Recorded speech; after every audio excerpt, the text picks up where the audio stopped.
અત્યારે આપણે હાજી નદીએ જે અમે ત્રિકમ પાવડા લઈ અને સફાઈ કરવા આવ્યા છીએ, જે રાજકોટના મેયરનો વોર્ડ છે, વોર્ડ નંબર 7, જેઓ પોતાએ કાલે એવું કાલ પરમદી એવું જાહેર કર્યું હતું કે ભાઈ આમાં નંબર અમે અહીંયા ટેલિફોનિક જાહેર કર્યા છે, જે પણ લોકોને ફરિયાદ હોય તે અમને ડાયરેક્ટ ફોન કરી શકે. પણ આજ એના જ વોર્ડની અંદર રામનાથ મહાદેવ બિરાજમાન છે. ત્યાં જીતી ગયા પછી ધજા ચડાવવા આવ્યા હતા, પણ એને આજુબાજુની ગંદકી ન દેખાણી.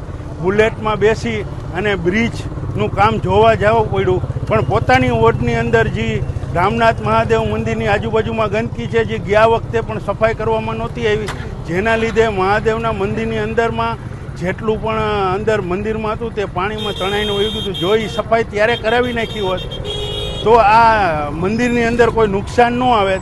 અને આજની તારીખમાં એ ગંદકી ડબલ થઈ ગઈ છે. હજી પ્રી મોન્સૂનની કામગીરીની વાતો કરે કે અમે બધાને જાણ કરી દીધી અને કામ થઈ ગયું. તમે મીડિયાના માધ્યમથી જોઈ શકો છો, 1% કામ કરવામાં નથી આવ્યું અને ગંદકી એમનેમ જ ઊભી છે. જો હવે આ વખતે એવો વરસાદ આવ્યો તો મંદિરની અંદર ઝાઝું નુકસાન આવશે. એ ન આવે એના માટે અમે આજે ત્રિકમ પાવડા લઈને સફાઈ કરવા આવ્યા છીએ. અને આગામી દિવસોમાં જો સફાઈ કરવામાં નહીં આવે તો અમે JCB લઈને મંદિરની આજુબાજુ સફાઈ કરશું.